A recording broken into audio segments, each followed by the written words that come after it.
You don't want to have your hands floating up high like you're in a boxer's guard. This is the worst place for you to be when you're playing a Florentiner, okay? What ends up happening is, over time, when you're fighting somebody, you'll start kind of tensing up, and you'll start kind of getting your hands higher and higher and higher, and this is danger. You're dead. You should try to keep them down around your hips. Keep these cocked about 40-45. You don't want them forward. You don't want them vertical. Online, there's half a dozen different stances you can take. We're just going to kind of operate from this, okay? You do not want to be squared up. Don't make a goal post. This is where you get stabbed, and it really kind of hurts, okay? So don't do this. Turn your body 3/4 away. The reason for this is, if you're turned 3/4 away, and I'm going to try to stab you into here, it's a very small movement to defend yourself, okay? If you're squared up this way, and I go to stab you, you're late, or you're just going to move it from here over to here. So you want to try to keep that thing 3/4. And when a stab does come in, you can just turn slightly. Turn your hips. You don't have to make a big arm movement. You don't have to punch this thing out of the way. You just have to comfortably turn. You come back in.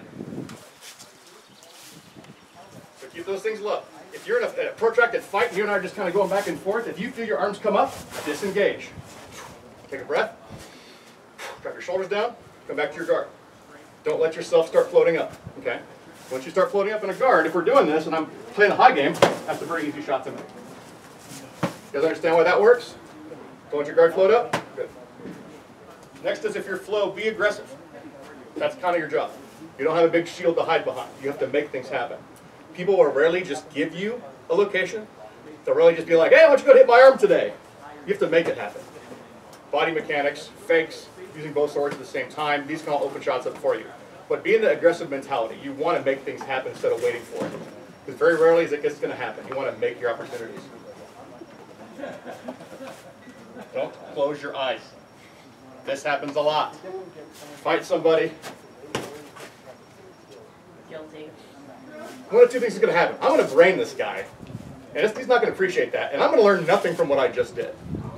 Even if I won this fight, hey, how'd you win? I literally have no idea what just happened. Okay. This is foam. It does kind of hurt, but you got to get used to not wincing when this comes around. This does have a bit of a sting, but you got to have your eyes open to learn. You'll learn nothing like this. Okay. Also, don't forget to breathe. How many of you run out of breath when fighting? Now, is it because you have bad cardio, or because you hold your breath against good opponents? A little bit. Cardio. It's very frequent. You'll fight someone that's good, you'll be like.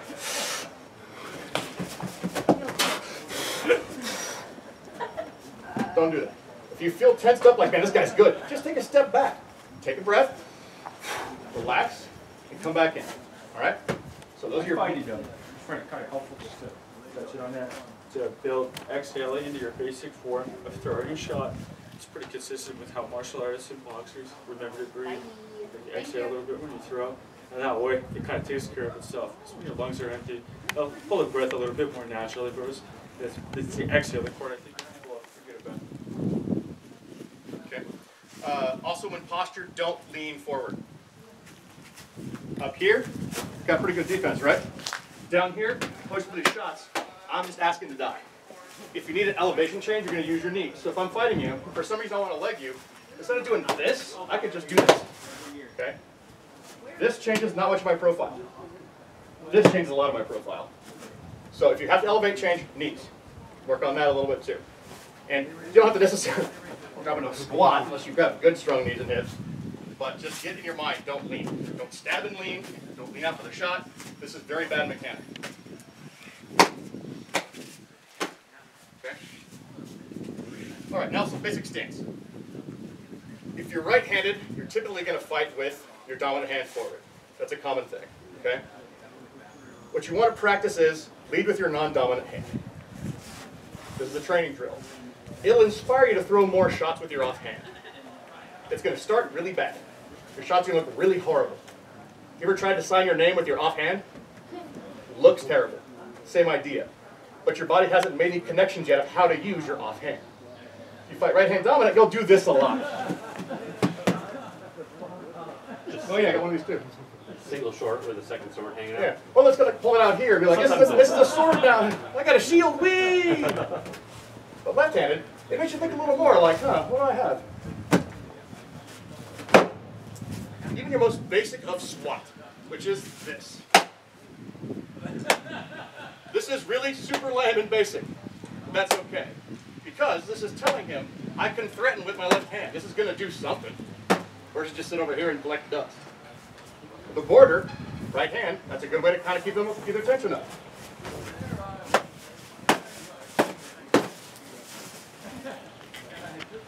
So just think, left hand, what am I going to do with this? Stab, chop, whatever you got. So first we'll go with stance. So again, your left foot or right foot goes forward. Your toe points to where you're going to go. If your toe is pointed a different direction, your body will force you that direction. The knee is not made to function that way. So if I'm pointing my toe this way and I want to step forward, I'm going to end up over here. Okay? So try that out so you understand what I'm talking about. Now point your toe where you don't want to go and watch what happens. Okay? For understanding movement out a little bit. You can see it in your opponents too. If I'm fighting an opponent and he's got his foot turned in this way, I know when he goes to make a step, he's probably going to end up turning this way. This is just some weird shuffle foot fitted stuff. Broken L, knees slightly bent, weight in the balls of your feet. Okay? Shift back to your heels and feel what that feels like. It feels wrong, doesn't it? Can you make fast movements from your heels? Can you explode forward from your heels? Okay? Roll to your balls of your feet. Now, shuffle step forward. Propel off your back foot.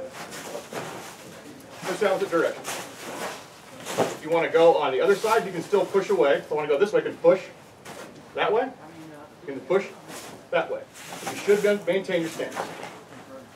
If you want to change the stance at some point, you can. You're just going to reverse your feet, and notice how your body and shoulders will follow you. Keep that up. When you move, keep that as you move around. If I'm going to fight that, come forward, please. If Tim and I are in a match, I don't want to be like taking big steps everywhere. Okay? I want the smallest movement possible. Right now I'm in a safe range. I want to get to a range where I can strike him without going like this. Up here. Little movement. Harder to see coming. Just like this. We're here. What am I going to do next? Ready? Just like this big lead in is an obvious move. So is the footwork step. About half a second to see me rear up and pushing out versus just, right? So you guys to pair up, and I want you to basically do a mirror. So I'm going to press on him forward with that little shuffle step. He's going to take a step back. He comes at me, I'll take a step back. If I come out to an angle, he should go to an angle. Okay? So pair up, there's about 3 minutes of this so you understand the concept. The short ones are how you can sneak into range. If you got someone like you, I've probably got longer reach than you, right? Extend your sword. So I'll kill you all before you kill me. So you have to find a way to get and close that range up. And big steps isn't going to do it. I'll see it coming. But little tiny stuff, when you're kind of getting your stuff together, these little hops, that 6-inch gap closes really, really fast. Do you tend to circle off center when you do that? I do. The idea is, if I distance her like this, and I just walk in a perfect circle, we're not going to get any closer. So I try to take little tiny steps when I do this thing. We square it up, take little baby steps. So I'm closing this very, very gradually. And now, if she just does a lunge, she's going to hit me. She's close 6 inches very, very easily.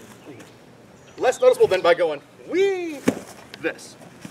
And once she's got to that point where that 6 inches, she can take that little hop and make it happen. If you also notice, a lot of this drill wasn't just forward and back. It's coming off of your center line. I don't want to attack you straight in here. I want to come out of this direction. My shots are more open, a little more defense, and I've got a better target profile, okay? Just pick somebody and have them just stand still and notice the difference between standing right here and then standing right here. There's a whole different wealth of shots. So real quick, just keep looking at each other. When you stand still, take a big step left and try to get a big step right.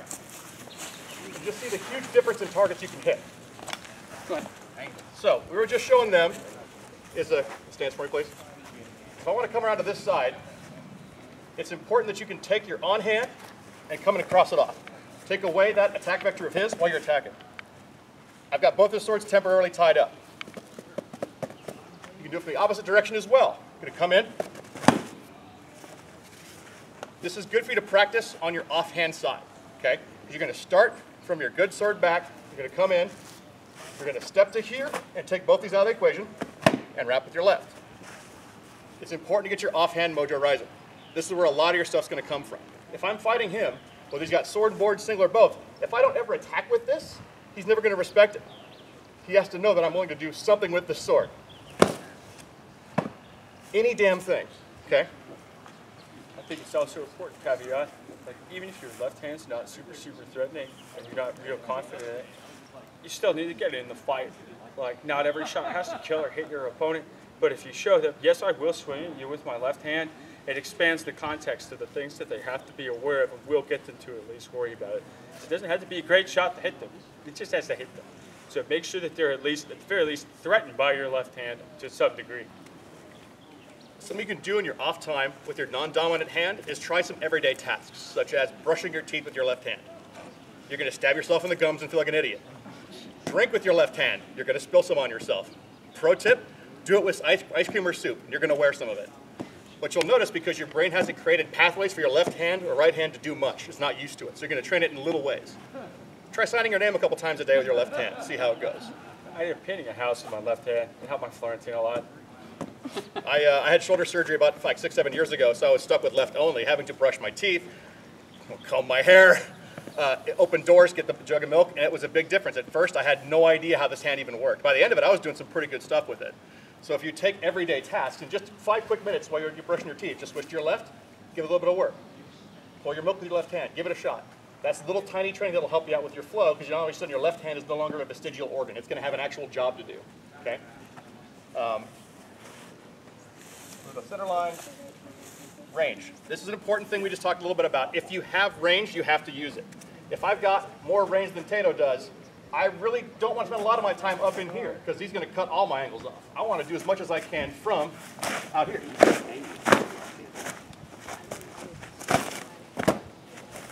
He's got a shorter range, so he has to close with me. So if you know you've got a shorter range than your opponent, you can't fight from range. He'll never hit me from that far. Right? But he can come in on me. So next I want you to pair up with somebody who is taller than you or shorter than you, so you get an idea of how to keep range and how to get past it. And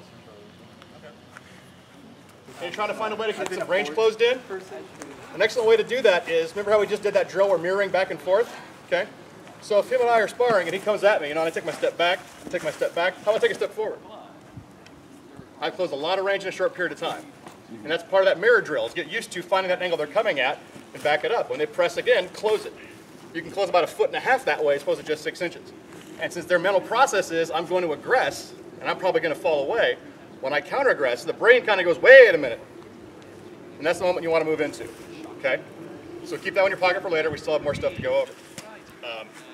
Offhand shots. A real basic, easy one is a chop, okay? Let me see you guys throw a chop. See how you do it. Okay? You can be in the air, you don't have to hit somebody. Okay, so I'm seeing a lot of lever and extend. This is not a great way to throw a chop.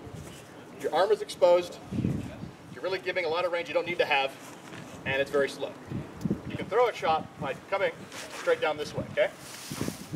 I'm pulling my sword away from danger, I'm just trying to hit, right? I'm not leveraging out. I'm not trying to close a lot of distance. I am going to come straight down. Okay? Think of your arm like it's the wheel of a railroad track. You're trying to get this motion with it. Okay? Don't lever your wrist over. Don't extend your elbow. You want to keep that thing in a guardable position. Okay? Give that a shot for about a minute. So training, I'm pretty sure everyone knows flat wrap. Everyone knows not the high cross. You guys have an idea how to stab, right? Okay. Did the church lie to me? That's possible. Where you point your thumb is where your stab is going to go. If you're having a square with somebody and I end up stabbing him in the neck, $90 says it's because my thumb is pointed right at his neck. Be very cognizant of that. If you're finding stabs in the face or off target, chances are your thumb is not pointing the right direction. Okay? If I'm tight Tato here and I'm going to stab him, I'm going to miss him over his shoulder big time because my thumb is pointed right that way. Okay? If I'm going to stab, I got to get that thing pointed forward in that direction and then move in. It's going to follow where your thumb goes. Okay? Stab with Florentine is kind of important. This is the way you can kind of set yourself apart. People do not like to be stabbed. It sets a little mental note with them next time around. I know how to stab you, and it's probably going to happen. A good habit to get into is use that left hand of yours. Stab is going to come from low. You're not going to jab with your arm. That's not the purpose of this. You're going to turn with your hips. Okay? couple good stabs on him, he's going to remember it. In the future, I'll throw a stab and he'll probably overreact. The best way to incorporate this is to take that step to your side again.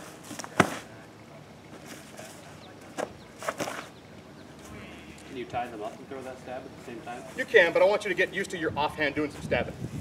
Because a lot of time you're going to fight a right-handed sword and border, right?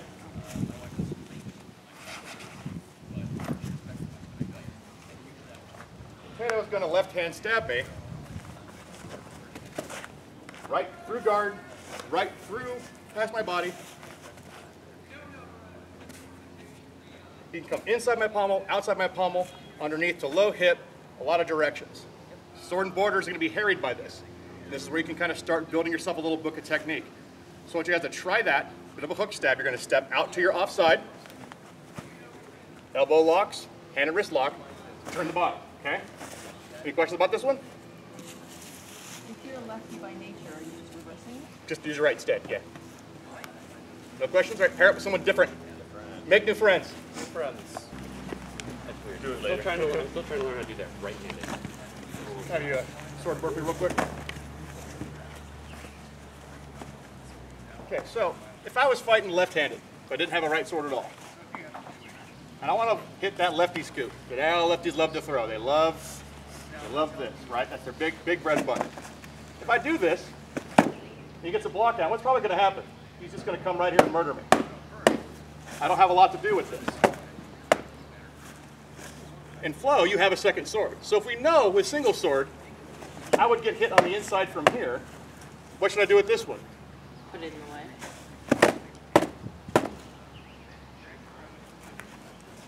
Okay? In all your shots that happen, think about this. What if I was only single sword? Where am I going to be open? Where am I likely to get myself murdered? Get this thing in there to help block you out. Another fun stab I like is sort of a corkscrew. I like the flow for this one. I like the flow for this one.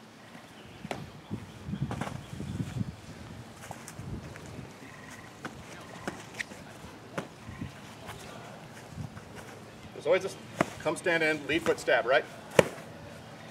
This involves no other body motion except moving forward. That's an easy stab, fencer's lunge. Lock it up, aim it in tight, hop forward, there you go. Corkscrew is I'm trying to misdirect him. I'm not trying to hit him here or here, this way, okay? Palm starts facing ground, turns inside, goes in. Still moving body, not just jabbing with an arm. This is still here to defend myself. If he had armor, if he had slough power, if he's just a bad person, I want to be able to defend myself before it comes through. So work on that for about a minute. Again, it's palm starts up, elbow collapses into your body, and come inside. Okay? Try it real quick. Leading with main or offhand? Offhand is best to practice, but try with your main first to get the idea of the movement. Okay. I was not born with natural ambidexterity. Okay? We've already touched on that with using your left hand for more and more things. The more you use your left hand, your brain will start figuring out how it works. Like I said, leading with your offhand forward is going to induce you to throwing more shots with that hand. There's going to be a lot of trial and error. You're going to lose a lot, which is okay. You're trying to train. The overall purpose is not winning. It's just to find out how this thing works out. Okay? So really do those off-time exercises. The brushing the teeth thing really actually helps. Okay? Range control. Range control? Flow. Okay. Like board. It's kind of like I know where he's got one sword. And if I can figure out where he can attack from that side, I'm good for the most part. Okay. Flow, it's like he could like be here and this side, and then suddenly like this one's further forward. Right. That type of stuff. So everybody's familiar with the ranges? Red, green, and yellow? If you're not, don't be afraid to speak out. This is a basic class. We want to make sure it's done right. I haven't heard the phrase. Okay, so you have 3 ranges. Green is where you're safe. I can't reach him, he can't reach me. Even with a step forward or a good little lunge, we're still both relatively safe. Okay? Yellow is when you are not there. I got a little tiny movement and I can catch him. A little movement for him, he can catch me. This is dangerous. We're not a huge threat because if he does lunge and I'm not ready, I can step forward. I can just come back to green and be safe. Red is when you're right here. All shots, all danger all the time. Someone's going to get hit. This is where it's coming in. you have to learn your opponent's ranges to know where you're standing. If I want to be safe and I'm way the hell back here, this fight's never going to engage. I'll always just walk off. Right about here is where I feel good. Unexpected things happen, I can back away, take a moment. Oh, he didn't know what he's doing there. Hang on. Come back to here. I want to cross at the very, very edge of green and try to get as far into yellow as I can. That gives me space to escape, space to attack. I don't want those big steps again. That's not what's supposed to happen. I want to make a short hop.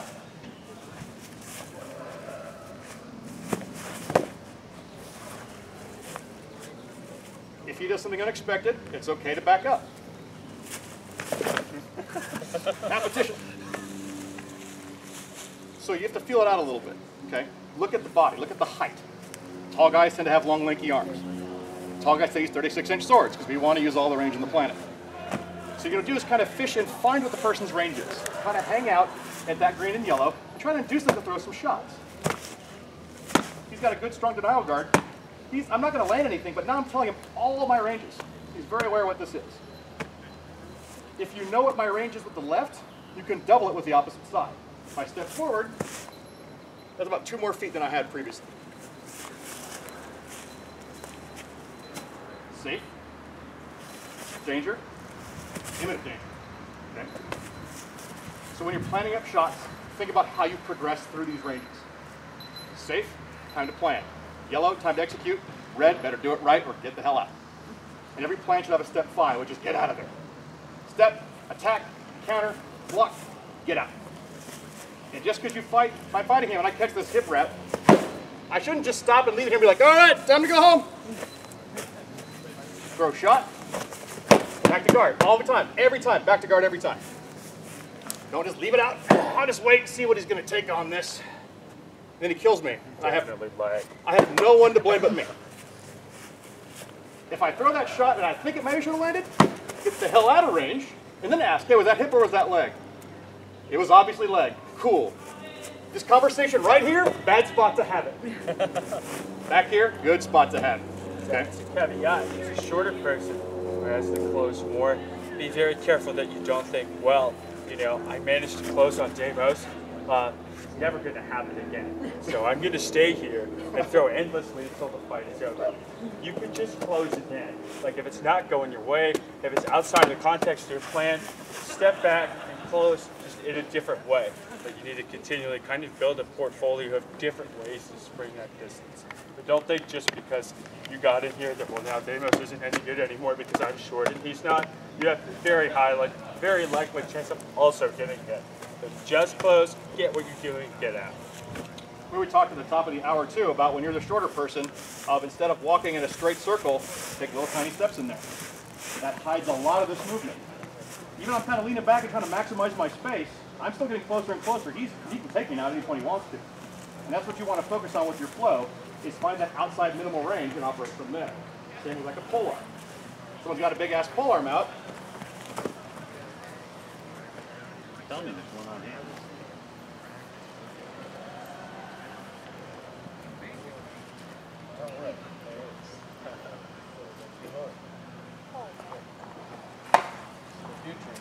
Everybody hates getting stabbed with a pole arm, right? This sucks. So, he's going to run this pole. He wants to do it and control this as much of the way as possible, right? Biggest threat's going to be someone with a stabber trying to murder chop him down. He needs to hang out outside of the range and be safe. He's going to take those little tiny baby steps and start closing. And the first step he's going to make is to control my pole, right? So, I feel safe. He's out of range. We're all good. Not a big deal. I have not much recourse. If he tries that from a farther distance away and just starts to boldly charge in, you give the pole guy way too much time to figure out where to shoot. So you cut the corners, walk in nice and slow, little tiny movements, and take that big first step, control it, and then come in and murder the guy. Try not to swipe out, try to stab. A lot of guys will block with a pole just like this.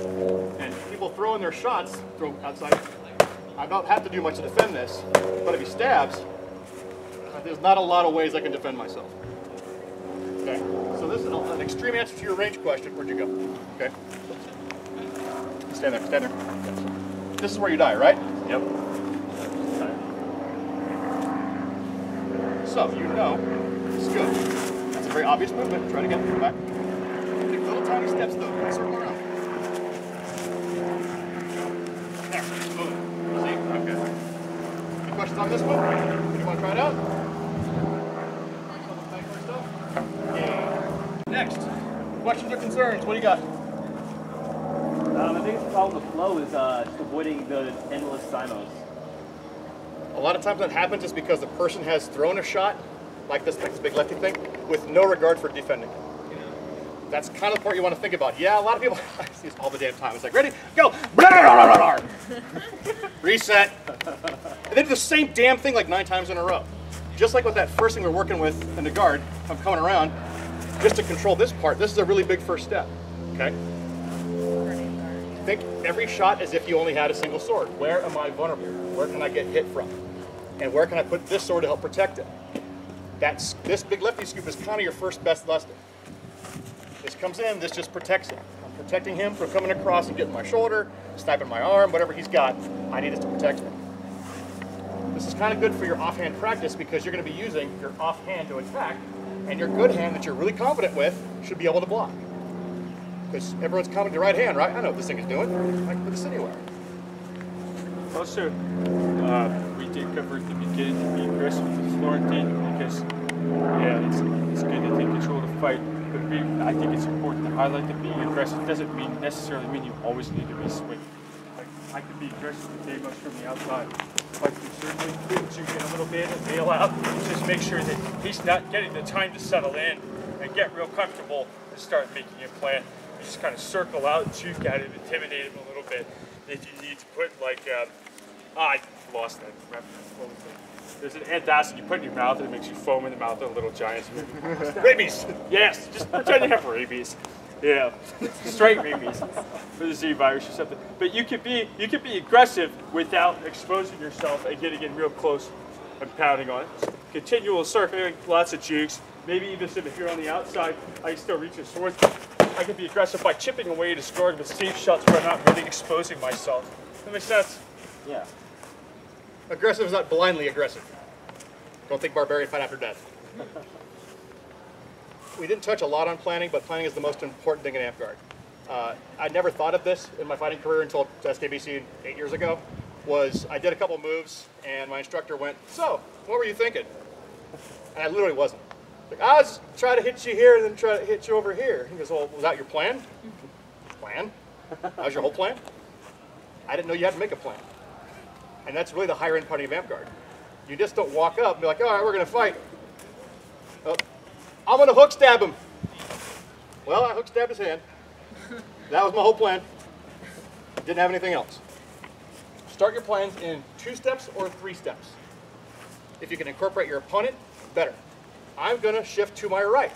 My opponent's probably going to fire for my arm. Block and return. Don't do 7-step complicated plans. You'll never be able to figure out when you should have gone back to review. You want easy stuff. 1, 2, 3. I do a thing, I disengage, evaluate. Well, I planned on doing this, but I didn't execute that. So the plan didn't fail, I just didn't put it in there right. I'm going to try it again. I try this move against Tato, blat, it doesn't work. That doesn't mean the move doesn't work, it means that Tato was ready for it. So I have to reevaluate my planning. Flow is going to be a lot about planning because people with sword and board are really hard to fake out. You've got to figure out how to make that shield move. One of my favorite easy ones is just a 3-step juke. If he's got a shield up, it's going to be high, low, high. Or it's going to be low, high, up. The idea behind it is not complicated. I'm trying to catch the opponent and their thought process. First movement, not much defense. Oh, he tried a thing. Second movement, I've been faked. My shoulder must be exposed. Overcorrect. Part down here is open. Very step, easy, 3-step plan. I don't just keep throwing shots blindly all day long. It's something to give a shot to. Or, if they've got a punch shield, hook, stab the outside corner. And then, stab the inside. Have plans, have plans, have plans. Same with the defense. Don't throw a shot and just forget about it. Think this through. Why did this work? Why didn't this work? What could have made it better? Most of fighting is going to be in your head. From this point forward, you really have to think a lot about your fights. When you're done, back up. If you're dead in the ditch, replay the whole thing in your brain. What just went down? This, that, this, okay. maybe I should have tried this. Next time around, file that away, try it again. So a long answer to your question, but think about your defense as well as your offense too. Just don't dedicate one sword. This is always my defense sword, always my offense. Just go get a shield. It's easier that way. Fan and flow stabs. I eat him like a fat kid. Like, what do I do against stabs? Why do you think they work? Bad stance, bad range control on my part.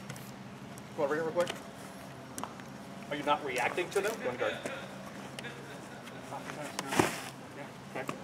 So, if at any point you're confused with what I'm doing, take that step back and away. Remember that the exercise we did? So I'm going to come and hook stab you again, but this time just react accordingly. Yeah, see, it doesn't take a whole lot. If you're not expecting it, just take a step back. Don't run backwards all day long. No one wants to see that. Hook If someone's about to do something, just... Yeah.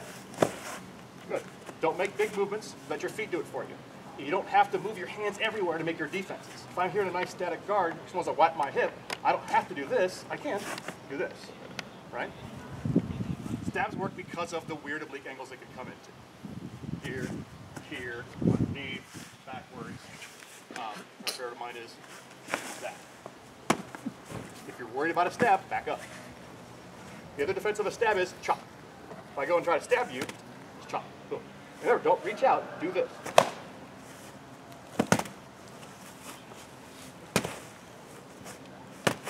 See? You can control the tip using anything else, okay? So you want to push the tip of your sword. Resist me, okay?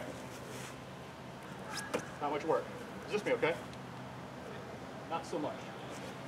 If stab's the problem, if a step's kind of low and they're prepping for it, like this, yep, just quick jab it out of the way. Nope, none of that.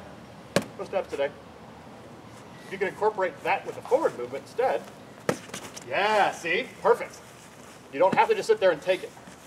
If you know a guy that's aggressively a stabber, turn the tables on him. Aggress hard. Because he's thinking, I'm going to fight you. I know you eat stabs all day long. I don't got time to think about this. Well, I'm thinking, how am I going to stab this guy? If you're already getting in my face, now I got to think of something else. It'll put him on the defense and teach him I'm not going to stand here and wait for this anymore. Okay? Okay. Whether you fail or succeed, the process of I am not going to wait is an important statement to make. Okay? Well, I want to add one thing Sure. to stabbing. The context of when you get stabbed is important too.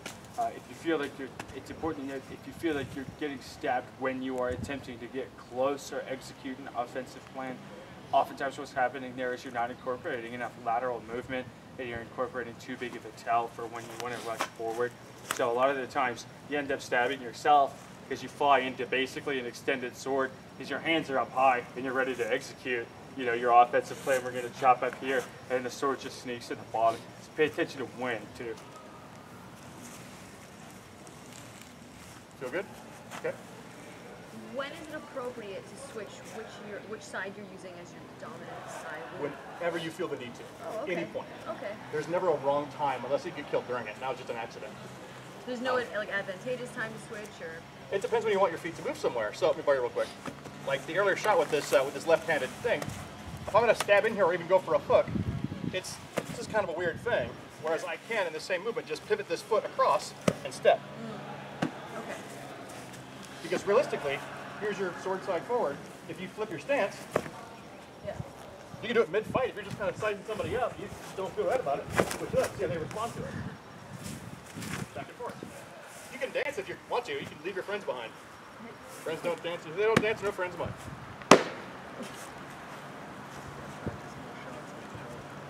Yes, Pell work is important. Who knows how a Pell works? It stands there, it's hit. Correct. Human Pels are fun, but they don't be your friend for very long. Look up Pell drills on YouTube. Those are really great ways to learn your shots and shot combos.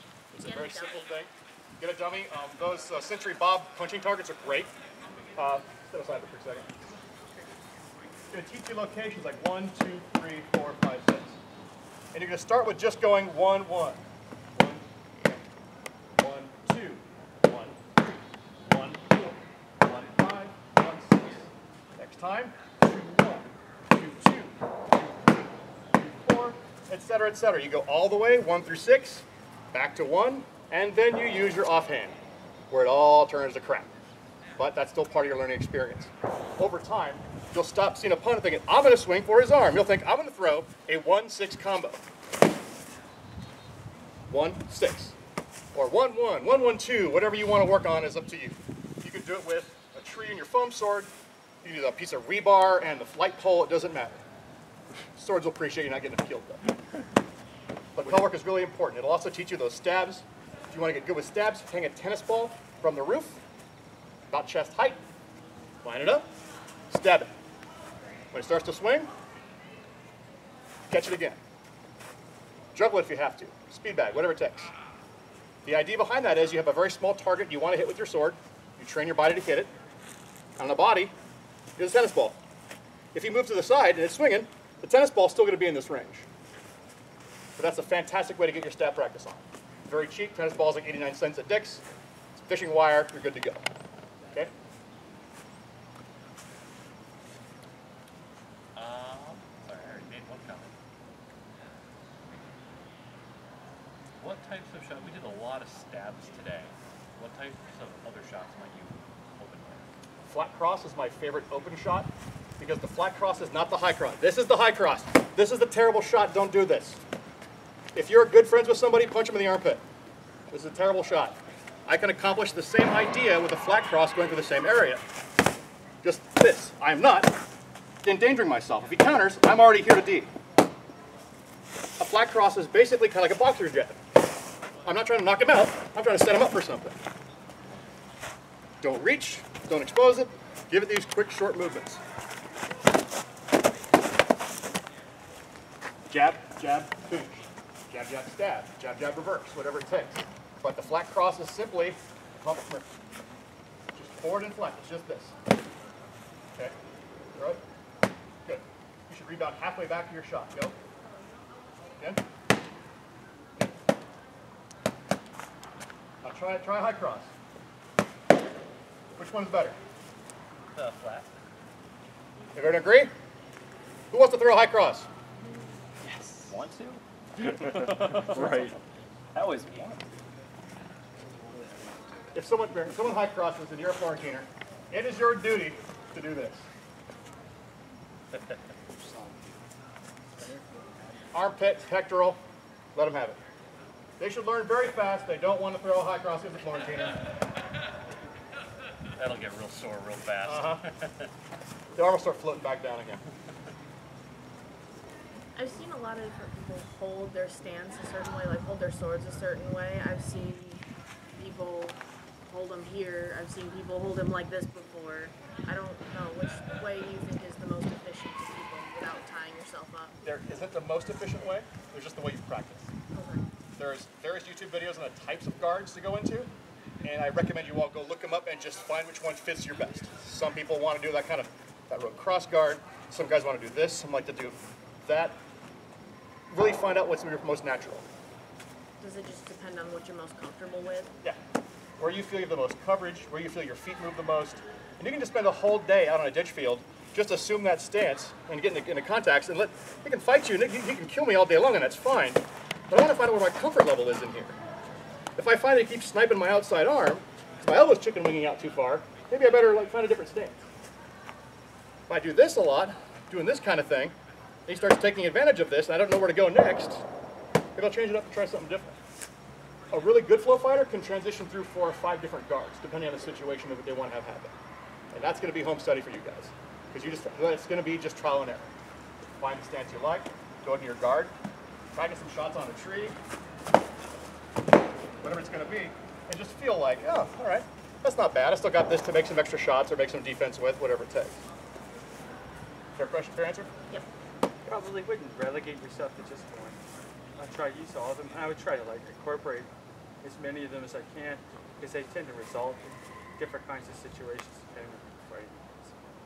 And is that just something you have to figure out for yourself, which ones work best in different situations? Yeah, I think Florentine, especially Florentine is so complicated that I know personally I struggle to verbalize hey, this is exactly why I hold my swords this way. But I do find that they seem to elicit different situations And sometimes there's different situations that they elicit will depend on, like my body type versus your body type. Like if I hold my swords a little bit higher, well, I'm like 4.5 feet tall, so it's not gonna mess me up in the way that it might mess up like a taller person. So you need to kind of see like what's gonna happen when you do that. But like, there's so many different combinations of possible results that I think you have to write a whole other class on that. But they just play with them and then be like, hey, well if I stand this way, if I'm playing demos, I do know that at least this forearm is covered over here, and also as you saw, it does draw that one in there. So maybe I can get him to throw that shot at me if I hold that there and try to counter it. So you kind of try to want to look through the obvious change of cause and effect based on where you hold your sword, draw your conclusions from there. Maybe like incorporate 2 or 3. Also, practice in front of the mirror. Get your stance, find out what you're going to be at, and just look and see, where am I open? Where are some very likely avenues of attack? If I was fighting me, where would I throw a shot? This, something like this. Just gotta think this over. Where are my holes? Okay. If like what he was showing, when he had the crossover here, this was a very obvious thing. So he can incorporate that into his plan. Most people are gonna go, oh, look at that hip. Ha! Oh shit! Was not expecting that. Got murdered. The mirror will show you where those are gonna be. No matter what stance you're in, how you're doing it, you'll see where your holes are. Lots of introspection. A lot of thought process, but that's really the biggest part of SKBC for me, was learning the mental game. Previously it was just, I'm going to be faster than that guy. And then there are guys that are faster than me. I had no answers. Be the smartest guy in the field, not the fastest. Best way you can do for yourself. Okay? Any other questions? All right, so the last takeaways, your basics, remember. L stance, bend the knees, pause your feet, guard up, turn your torso away. Do some home study. Find the guards you want to fight from. Use your feet more than anything else. Don't lean.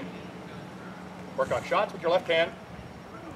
Practice off times with other weird stuff, brushing teeth, brushing hair, whatever it takes. Keep an eye out for, look at One Grind Nation on Facebook. Dallas has all kinds of tutorials going up all the time.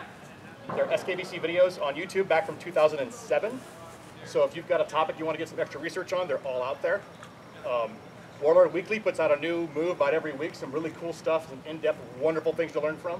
You guys have a metric ton of resources. You should make sure you use every one of them that you can. That's how you're going to improve. And don't be afraid to fail. Just work your asses off. I wanted to super emphasize that with you because on my part, myself and one other gentleman started keeping up with the videos that are being posted. And over the course of about 4 months, you watched us jump from bottom rung to easily contending top 2. Over the course of just weeks. Because they don't just show you, hey, here's what this shot looks like. They'll explain in step detail why this shot works and where your body is supposed to go. There wasn't these resources around when I was coming up, so I had to learn a lot of stuff the hard way. And I've got a level ceiling about here. You guys have it about here. Because SKBC travels, these videos are readily available. No one's charging for them. Instructors are super welcoming. If you have any questions, just pull us aside. We're here for you guys. We're the employees, you're our customers. So if we're just sitting around and like, hey, can I get some advice on XYZ? Yeah, we're going to give it to you. That's our job here. We want to make you learn and make you better. So focus on your foundation techniques. Do your best to fight from that. Branch out a little bit and test it, and then come back to your foundation. Really polish these moves, and that's what's going to make you a better fighter long term. Okay? Anything else? All right, I think that's our time.